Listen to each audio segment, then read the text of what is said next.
Explanation. Part 1. Her name was Sulekha, but since her childhood, everyone had been calling her Bholi, the simpleton. She was the fourth daughter of Nambardar Ramlal. When she was 10 months old, she had fallen off the cot on her head, and perhaps it had damaged some part of her brain. Hence, she remained a backward child and was known as Bholi the simpleton. At birth, Bholi was fair and pretty, but when she was 2 years old, she had an attack of smallpox. The entire body was permanently disfigured by deep black pockmarks, except her eyes were saved. Sulekha could not speak till she was 5, and when at last she learned to speak, she stammered. Other children often made fun of her and mimicked her. As a result, she talked very little. Ramlal had 7 children, 3 sons and 4 daughters, and the youngest of them was Bholi. It was a prosperous farmer's household with plenty to eat and drink. All children except Bholi were healthy and strong. The sons had been sent to city to study in school and later in colleges. Radha, the eldest daughter, had already been married. Second daughter Mangla's marriage had also been settled. Ramlal would think of third Champa, as the girls were healthy and good-looking. It was not difficult to find bridegrooms for them. But Ramlal was worried about Bholi, who neither was good-looking nor intelligent. Bholi was 7-year-old when Mangla was married.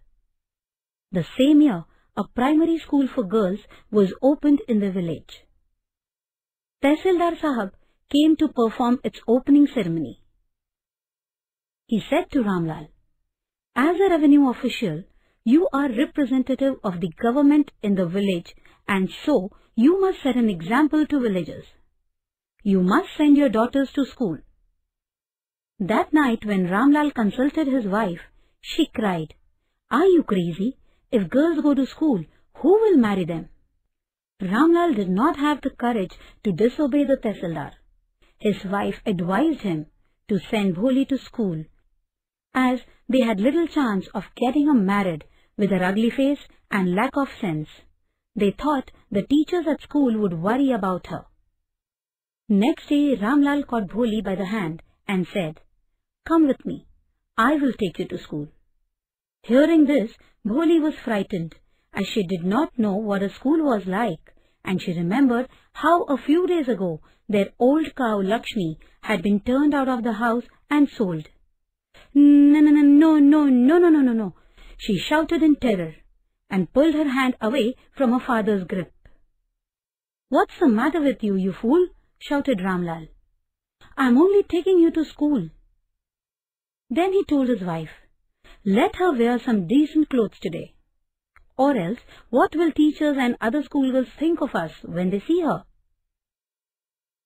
New clothes had never been made for Bholi. The old dresses of her sisters were passed on to her. No one cared to mend or wash her clothes. But today, she was lucky to receive a clean dress, which had shrunk after many washings and no longer fitted Champa. She was even bathed, and oil was rubbed into her dry and matted hair. Only then did she begin to believe that she was being taken to a place better than a home. When Ramlal reached school, the children were already in their classrooms. He handed over his daughter to headmistress. Left alone, the poor girl looked about her with fear-laden eyes. There were several rooms, and in each room there were girls like her, squatted on mats, reading from books or writing on slates. Bholi was asked to sit in a corner in one of the classrooms. Bholi did not know what exactly school was and what happened there, but she was glad to find so many girls of her age present there, and she hoped that one of these girls might become her friend. Lady teacher who was present in the class was saying something to the girls, which Bholi could not understand. She looked at the pictures on the wall. The colors fascinated her. The horse was brown, just like one on which Tehsildar had come to visit their village. Goat was black, like the one of their neighbor. Parrot was green, like the parrot she had seen in mango orchard. And the cow was just like their Lakshmi. Suddenly Bholi noticed that the teacher was standing by her side, smiling at her.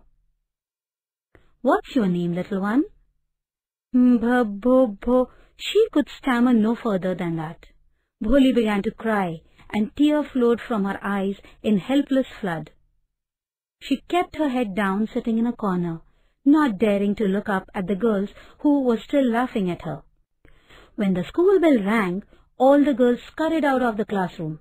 But Bholi did not leave her corner. She still sat there with her head down and sobbing. Bholi. She then heard the teacher's voice, which was so soft and soothing that in all her life she had never been called like that, which touched her heart. "Get up," said the teacher.